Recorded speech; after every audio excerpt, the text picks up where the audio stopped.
Hello friends, and welcome back to my channel, and welcome to this week's video where we are talking about books. So if you're not bookish, that's cool, but this might not be the video for you, because this week actually marks 1 year since I bought my Kobo, and revolutionized reading for me. If you're not familiar with Kobo, Kobo is the specific brand of e-reader that is sold at Indigo, which is a major book retailer in Canada. So the backstory here is that in my youth, I was an avid reader. I read a lot, and especially we used to go to my family's cottage in the States. It's like this cute little beachside town, and there was a bookstore there, and every year we would go there multiple times. I would buy books, and I would read all the books cover to cover the whole time we were there. It's fun because one of the big series on Amazon these days is The Summer I Turned Pretty, and I read those books when I was in high school. I loved them, and I read a lot of the really big books back then. I actually remember in grade 11 when my English teacher announced that our read for the semester was going to be The Kite Runner. I remember being butthurt because I had already read it. And it's so funny because I was a big reader, and then I read Carrie for it wasn't my first time. I had read it a couple of times in my first year of college, I think, in 2013. And then something happened, and I didn't pick up a book again until last year, which is 2024. I had tried a couple of times over the years, purchased a couple of books, and then I didn't know why, but I just never gravitated towards picking up a book to read. I know why now. We're going to talk about it, other than just my sort of mental problems where it's even in my downtime, if I'm not being productive, what am I doing? That's a whole problem that we can get into in another video, but I wasn't grabbing for books. I didn't know why. And then I don't remember what happened, but my friend Alyssa and I got onto the topic of Kobos last year, and she was like, I have one, and I never use it. Do you want to borrow it? And I was, yeah, okay, sure, great. And so she gives me her Kobo. I'm kind of scrolling through it to see if there's any books I want to read. And Where the Crawdads Sing was loaded into her Kobo. She hadn't read it. I don't think she still read it. But I had heard it was a good book. I hadn't seen the movie. I didn't know it. I literally knew nothing about Where the Crawdads Sing other than people that I know that I liked it. That's all I knew. I fire it up. I start reading. And I'm hooked. I had just started my new job, so I'm bringing Alyssa's Kobo to work every day. I'm reading at lunch. I'm reading at bedtime. I'm reading at home. I'm like, this is it for me. So after about a week with Alyssa's Kobo, I give it back to her. We go to Chapters, and I buy my own. So it's literally a pencil case, but I thought it was so cute. Here's the thing. I was watching this girl that I really like on YouTube, but she was talking about how she doesn't like stationery of stationery. She doesn't like stickers of, pencils and that sort of thing. I'm so the opposite of that. I love stationery of stationery. So if it's, a bookish thing, I love it. And because I'm a reader now, I feel like I can wear bookish things, and it's, I'm not lying, right? I'm wearing little book earrings right now. I've got this, I get to have all my little bookish things. I love it. But anyway, back to my Kobo. So my Kobo lives in here, and then I take it out, and right now I have this clear case on it, and this insert that I made from a pack of scrapbook paper that I bought from Michael's that was book club themed. So I made a whole bunch of inserts, and I can just take them out as I wish, but this is the insert we're dealing with now, and I read constantly, and since getting my e-reader, I think I've determined that the reason I wasn't gravitating towards books before is because, hello, I'm disabled. Look at me, I'm in a wheelchair. So it's almost like a little bit of a Borat. I'm in a wheelchair. I think I was just physically lazy and weak, and I don't like holding up a book. So many good books are really big, thick books, right? And that's great, but you're laying in bed, you want to hold it up, you need to find the right lighting, and it just seemed very not user-friendly, especially when you're small and weak and not built for these things to begin with. And I think I never put that together until I had the Kobo, and it fixed all those problems, and now it's perfect. I like to buy accessories for my Kobo all the time. I have a multitude of different holders for it, different stands for it. I bought one of those clicker things so that when I stand it up in bed I can click. I love buying toys for my Kobo, and I'm very millennial in the sense that I love different devices for different things, so having my books on a separate device is incredible. I understand that some people might be like, why don't you just download books on your phone, but it's different, okay? And the screen is different, right? The e-reader screen is meant to not be as harsh on your eyes, and it kind of adjusts to the light, and it's sort of yellowy, and it's just a whole different, it doesn't have the blue light thing, so it's better for your eyes. I love my Kobo, and now that I've had it for a year, I thought, I've been talking for almost 10 minutes already. Now that I've had it for a year, I thought we would kind of go over my year in books, as this has been my first year back in the book game and talk about kind of like what I've liked, what I've read, what I've listened to, because I also kind of, around the same time that I picked up my Kobo, I started listening to audiobooks for the first time.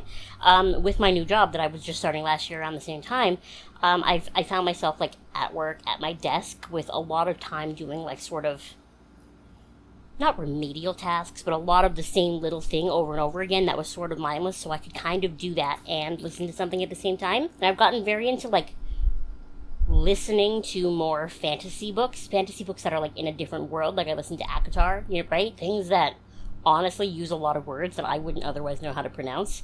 I'd really like listening to those and then reading books where I know how to pronounce everything. And that has sort of been my way to do it. So we'll talk about the books I listened to in a second, but I think every book that I've listened to has been in the fantasy realm of some sort.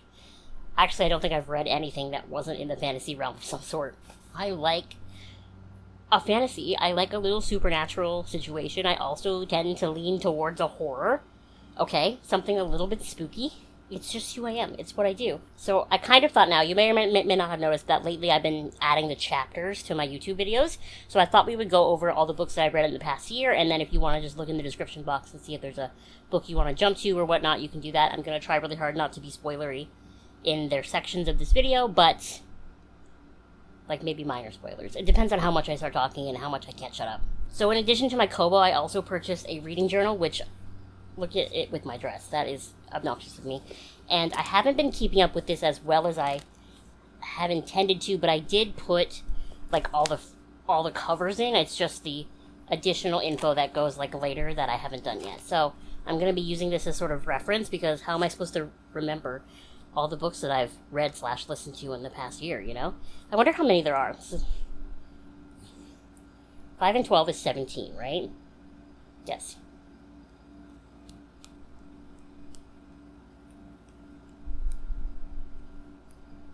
I'm on my 33rd book in the last year right now. Number 33 and 34. I'm about halfway through both of those. So that's pretty good when you consider 11 years with no books. So like I said, the first book I read in my return to the reading era is Where the Crawdads Sing. So I'll probably always have sort of rose-colored glasses with that one, because it was my reintroduction to reading. But it is a really good book. There's not really a fantasy element to that one. It's just a little more... It's unlikely to have happened, but there's no, like, fairies and magic and stuff. But I really did like that one. It's got that mystery. It's got the sort of outcast. That one was really good. And it was a really good reintroduction to reading, because it's not a hard read. It's an interesting read. It's extremely well written. It's very atmospheric. There's lots of interesting, detailed descriptions of environments and animals and weather and relationships, but it's not a hard read to wrap my little pea brain around, especially re-entering the world of reading for fun. So that was a really great introduction. And then I had the honor of watching the movie after the book. And the movie it's a good movie. It's pretty much the same as the book. They didn't really change a whole lot. And here's the thing, right? Like, of course I appreciate that they didn't change anything from the book, but also, like, I know that that's the popular opinion, is that people don't want them to change anything, but to me, I almost think it's exciting when they change something when they're making a movie from the book, right? Like, I don't know, like, in most cases, if I'm seeing a movie based on a book, there's a good chance I've already read the book. That's why the end of Breaking Dawn Part 2 in the theaters was, like, so shocking, because while it didn't really actually change anything, we were terrified, right? That's maybe the only time I've ever screamed in a movie theater in my life, and it was, like, shocking. It was so good.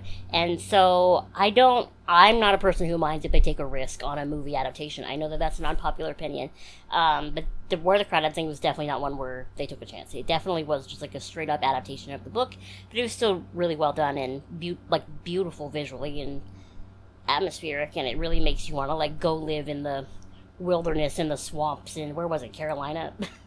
One of the Carolinas. My American geography is rough.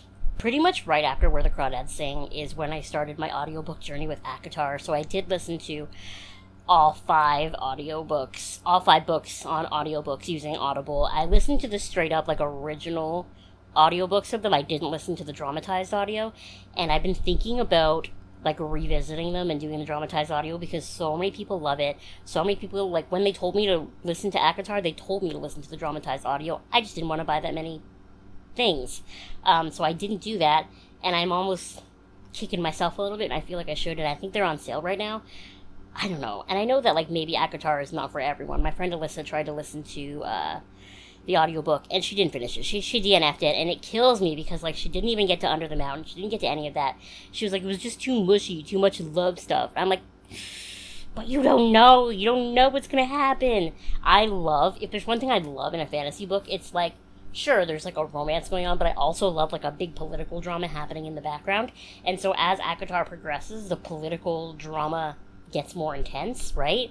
And I was just such a sucker for that. Like, by the time they had already kind of pulled me in, and then we get to that Under the Mountain part in the first book, then it was like, I was hooked.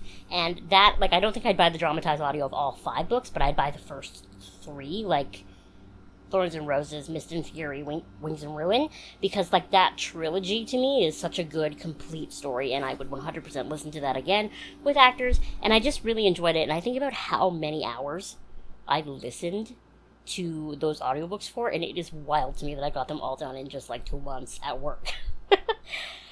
But they were really good, and I really enjoyed them, and it was a good audiobook series to start with, you know?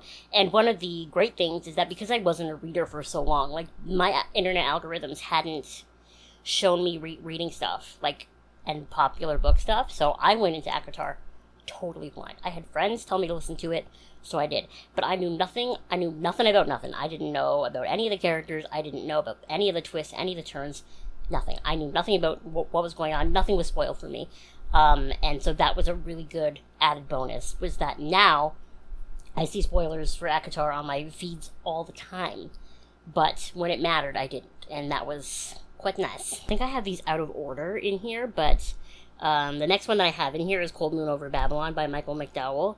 I'm not going to talk about that one very much because I'm conflicted, because I know it's, like, a very highly rated book and people really love it, and I didn't love it. And the reason I didn't love it is because I'm fine with, like, a bad guy main character. I love an antagonist who is our protagonist.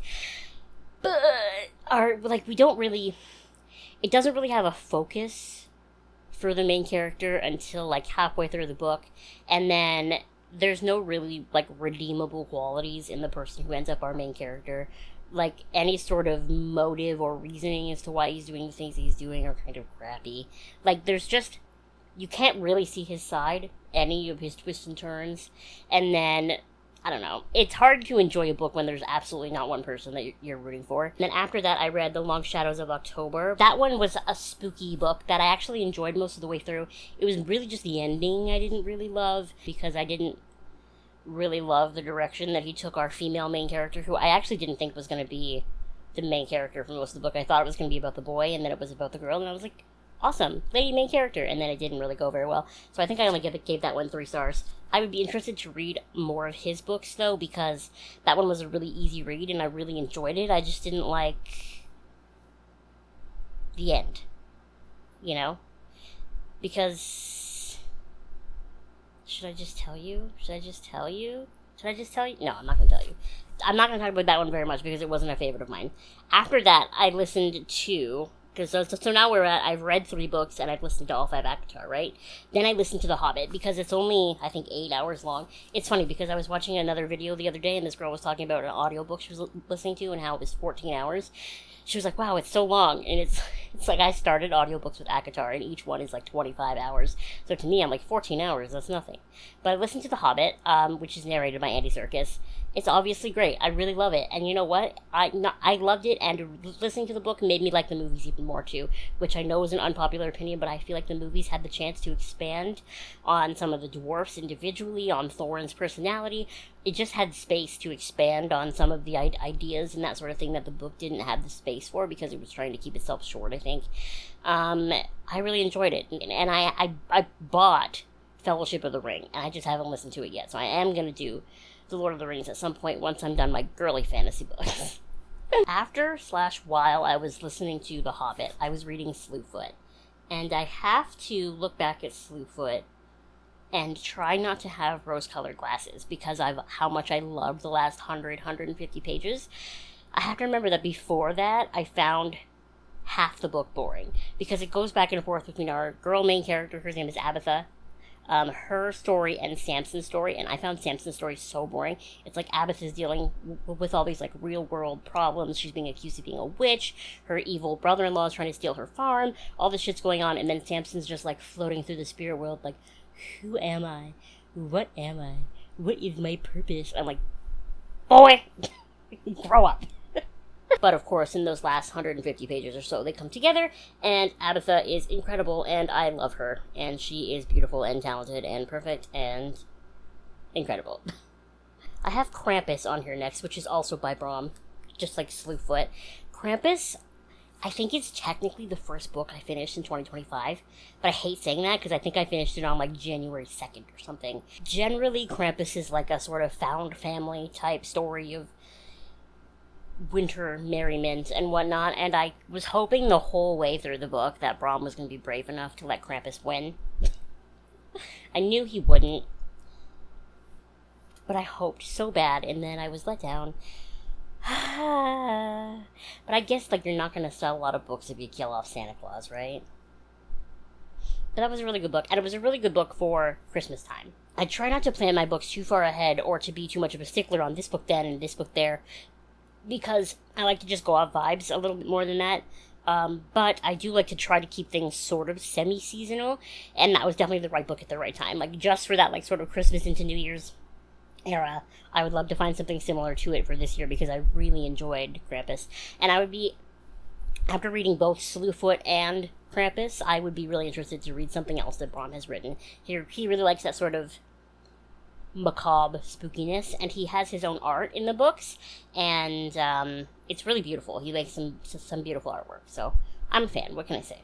After that, in my book is my first 5-star. Yes, my first 5-star read. A book that once I finished it, I immediately went to Chapters and bought the physical copy, the only physical copy they had, I might add, so that I could keep it on my person, my trophy, if you will. Any 5-star read, I decided I'm going to buy the trophy of because I want it.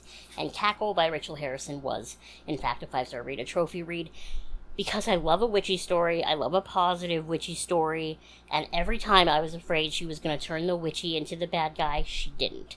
Every time there was like bigotry in the town and blah blah blah, and I was like, oh no, we're going to make the witchy the bad guy. No, she didn't. She kept her the good guy. She kept it good the whole way through, but like a little bit sassy, a little bit, this, that, and the other, my kind of girl, and I remember in another video rambling about my love for Cackle and how good it was.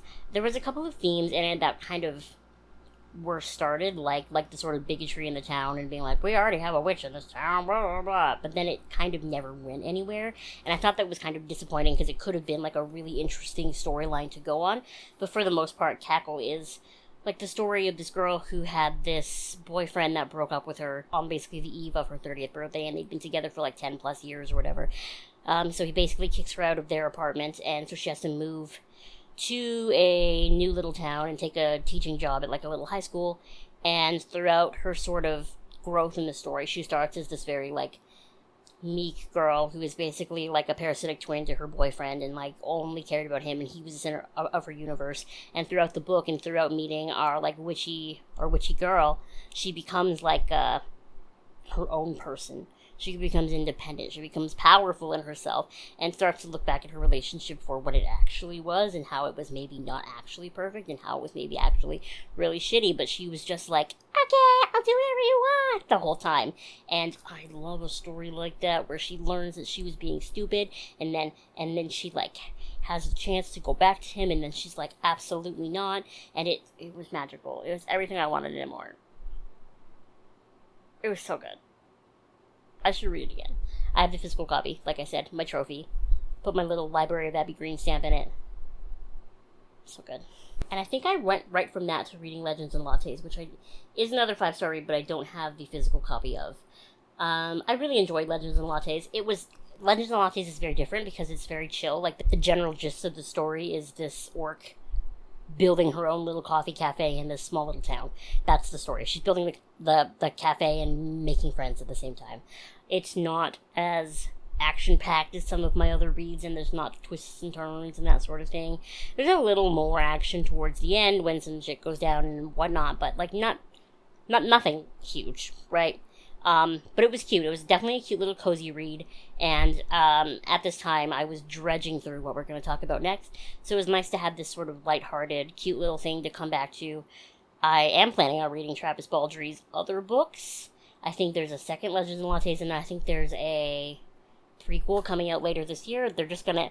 They're being added to the bottom of my to-be read. So at some point, they'll happen, but I don't know when, okay? The thing I was dredging through at the same time was my audiobook marathon that I actually finished.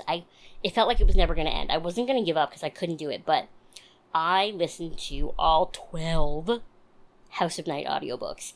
If you're not familiar with the House of Night book, they are a vampire-type school series from when I was a teen. And when I was a teen, I loved these books, and I read them like crazy, but they were like coming out 2 a year pretty much, and I think they started when I was in like grade 8, and I loved them.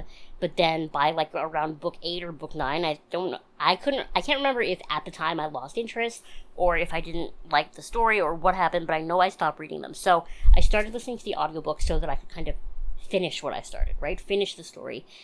Turns out around book 8/book 9 is when the storyline just become unbearable. Prior to that, the writing wasn't really good anyway. They were using certain slurs and things that I don't really love, that, the authors will now claim is, a product of its time because it was the early 2000s. I don't know. Was the R word really ever okay? I don't think it was.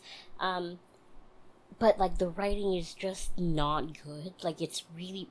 I feel like high school me wouldn't have been like, yeah, he said. Yeah, she said. Yeah, and like in like a line like that, terrible. Or just right, they all agreed. It happens a lot, and it was kind of painful. But I was enthralled enough by the sort of general story and the nostalgia of it to like push through. And it was when we got to that like 8th, 9th book when it like really like jumped the shark, and I was like, okay, so not only is the writing bad now with the story, I'm like, what is going on here? Like, what? They're like, what? They're contradicting each other. They're just throwing plot points out and then throwing them away. And they're just, what is going on? And then that last book was so weird. Maybe the last 2, but it almost, if you told me they were written by someone else, I would believe you. Because they just totally tone shift 100%.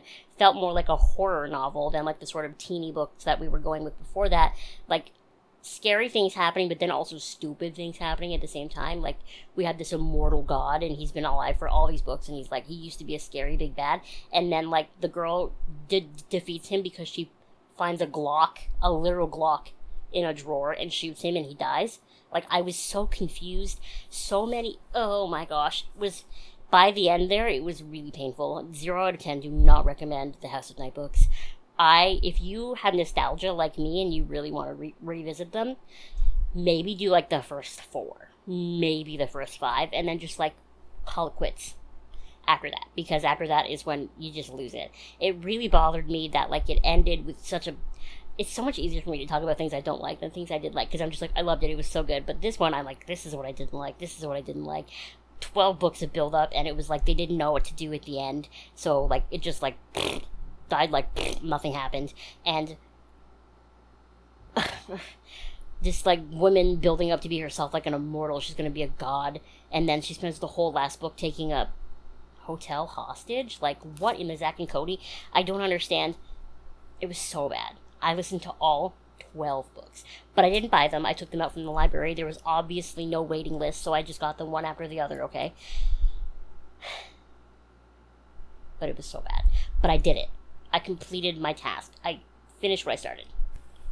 Okay, in about April of this year, March of this year, I started reading Lessons in Chemistry, which I guess is also another book that doesn't have any sort of fantasy elements, but it's about like a white lady in the 1950s and 60s who is a chemist who couldn't finish her PhD because she was assaulted by her professor and then kicked out of her program subsequently, and just kind of like all the sort of misogyny she was facing and the difficulties she was facing as a woman who was smart in the 50s and 60s.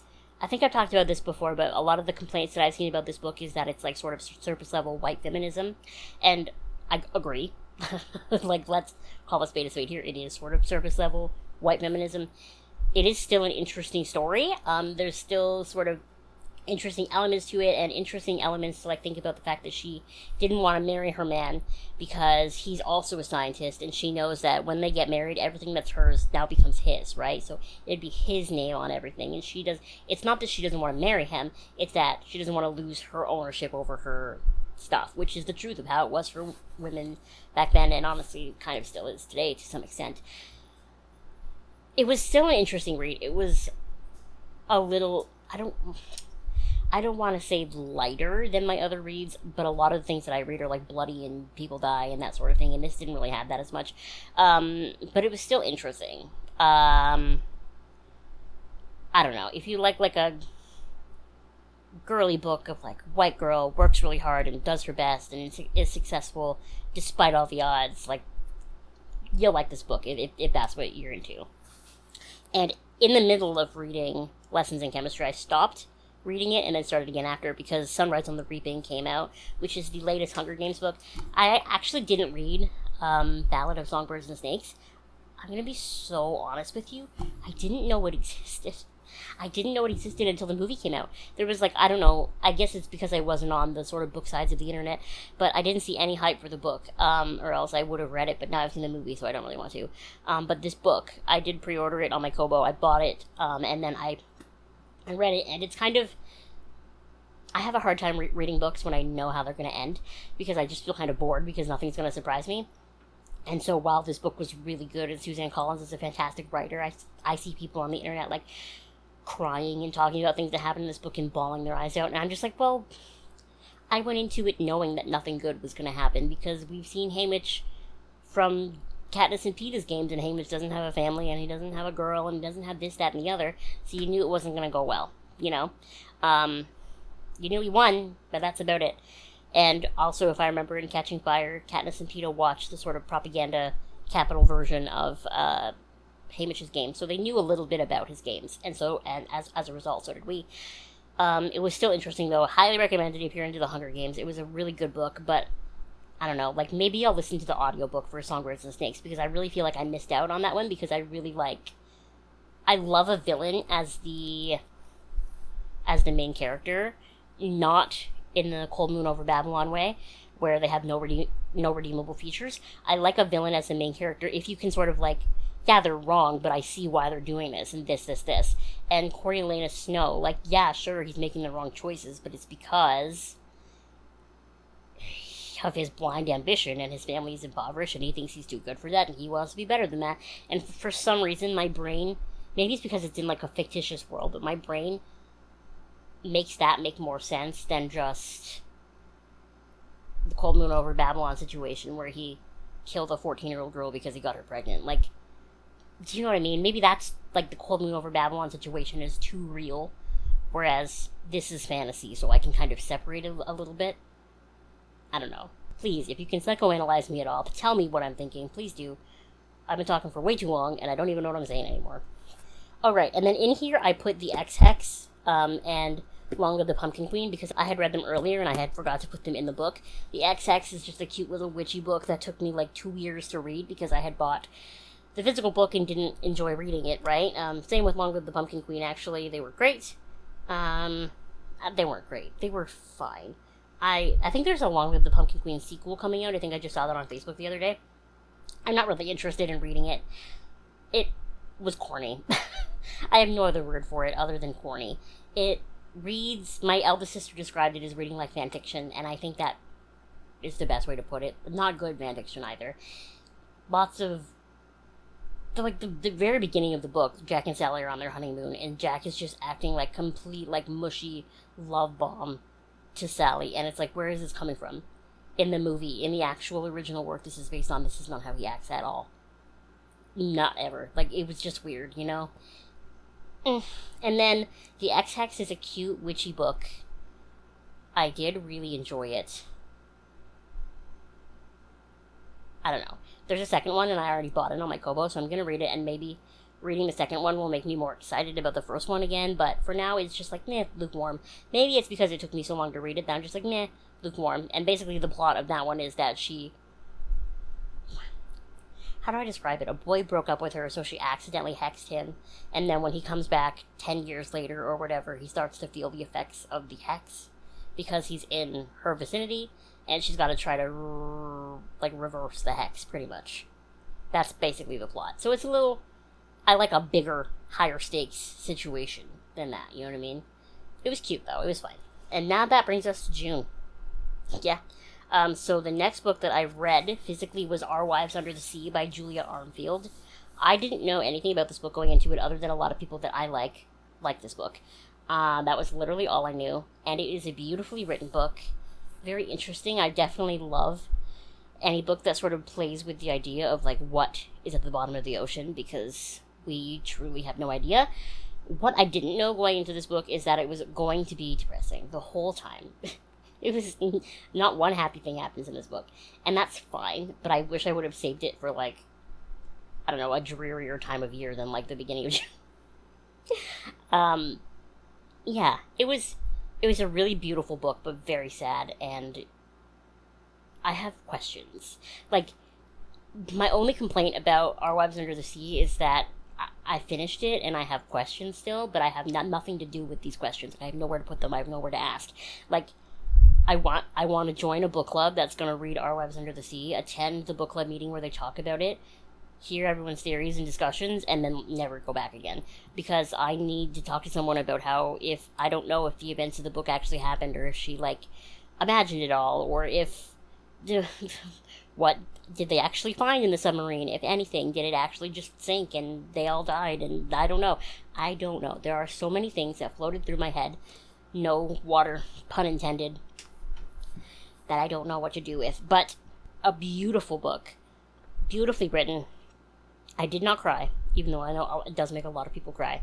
Basically, it's about this lady couple, and one of them is, like, essentially a marine biologist, and the other one, I don't even know what she does. She, like, fills out grants for charities or something. Her job is unimportant. And the marine biologist girl, she goes on an expedition in a submarine that's only supposed to be gone for 3 weeks, I think, and they end up gone for 6 months. And half the story is in her point of view, kind of recounting what happened, like, in the submarine underwater, and then it goes back to the other girl, and she's kind of talking about how different her girlfriend is since she's been back, and how she's been distant, and how she's been weird the whole time. And that is basically what the book is. It goes back and forth between their perspectives, and the frustrating part is that, like, it never really gives us the payoff in the end of, like, what did they see when they were underwater, like, what a lot of them being underwater is just, like, the sort of anxiety and the milling about in the submarine while they try to get contact back with the up top world. But we never really get, like, what happened. And I guess the anticipation is half the fun, right? But still, it's like, I have questions and I want answers.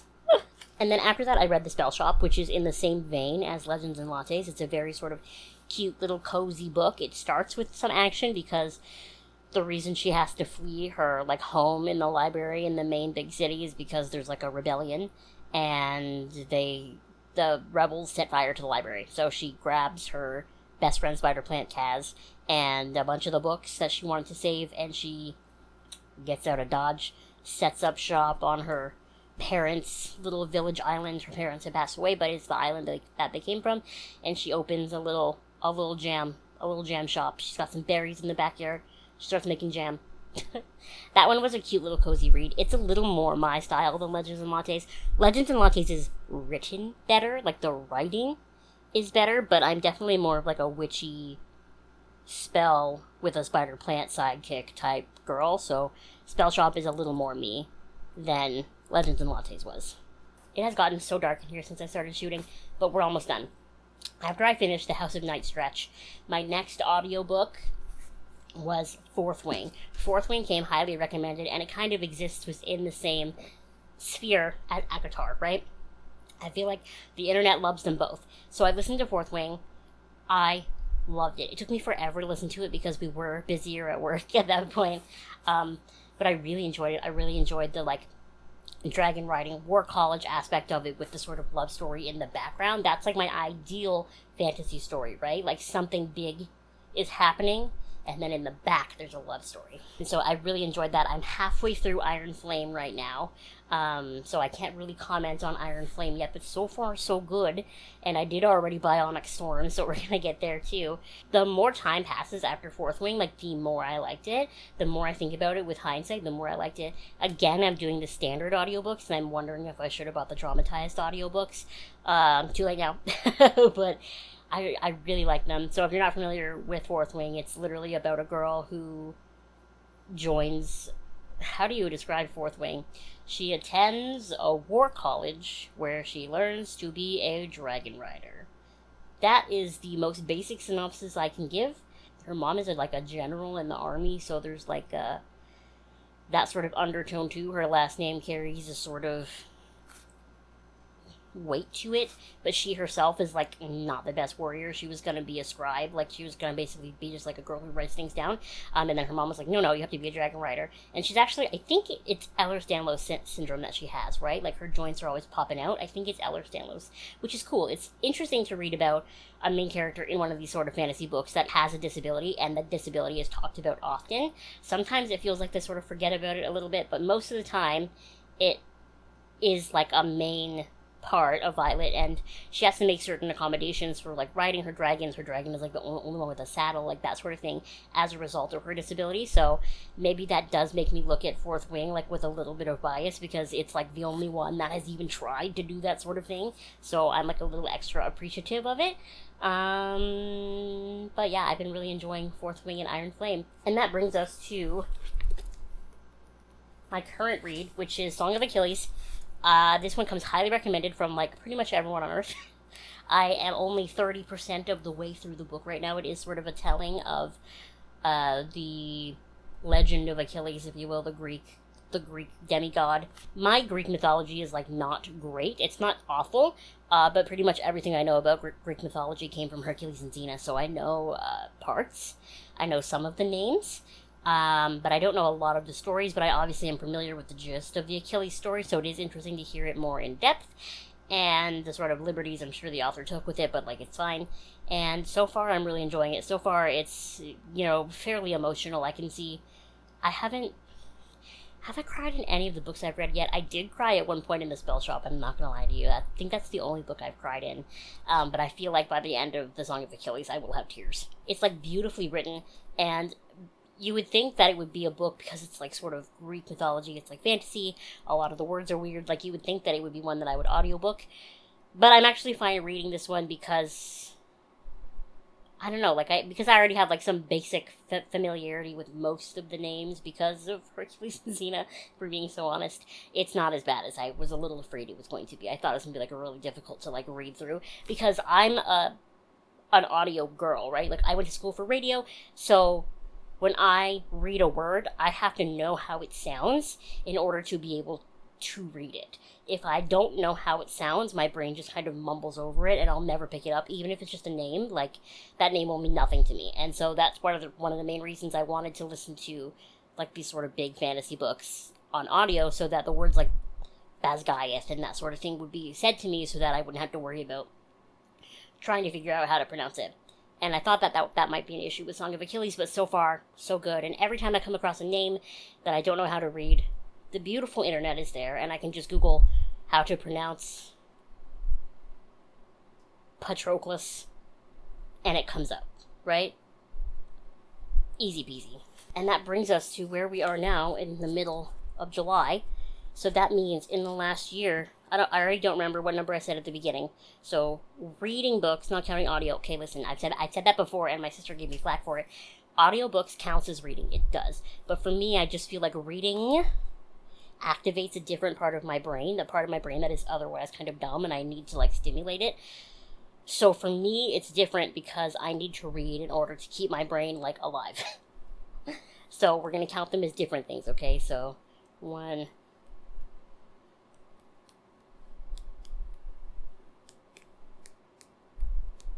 So that's 14 books I've read in the last year. That's not bad. Going from 0 to 14 in 365 days is not bad, right? Right? And then audiobooks is 5 plus 12 is 17, 18, 19, and I'm on number 20 right now. So that's not 20 audiobooks in the last year. Girl, calm down. And yeah, this has been quite a journey of a year of reading and, just kind of adding reading to my list of cozy hobbies and all of these various things that I do in my spare time and having fun. And I've really enjoyed it. And if you aren't a big reader, I highly recommend it, because there's going to be a way to read for you. There really is. Like, whether you're a physical book person, I always thought I would be because I love the smell of a book, but it turns out I'm an e-reader girly.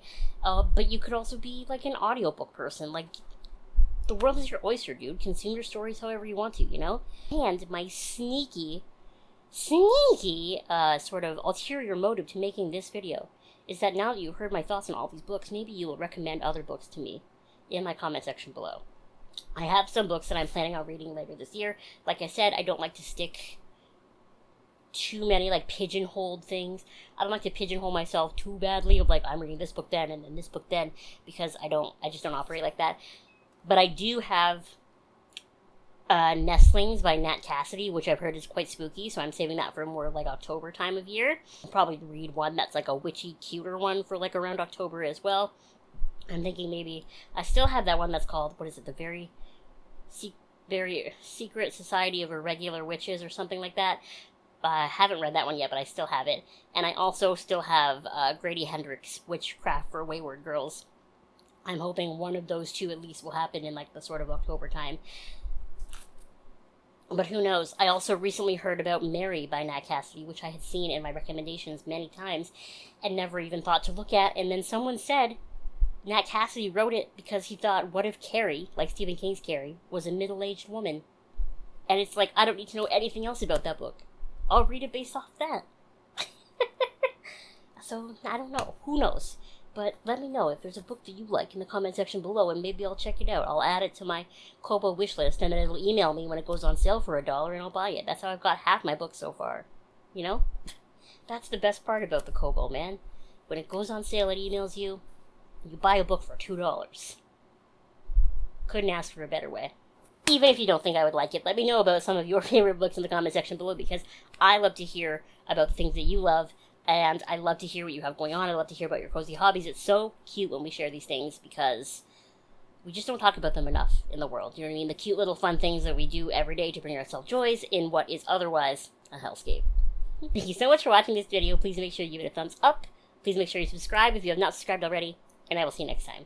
Bye!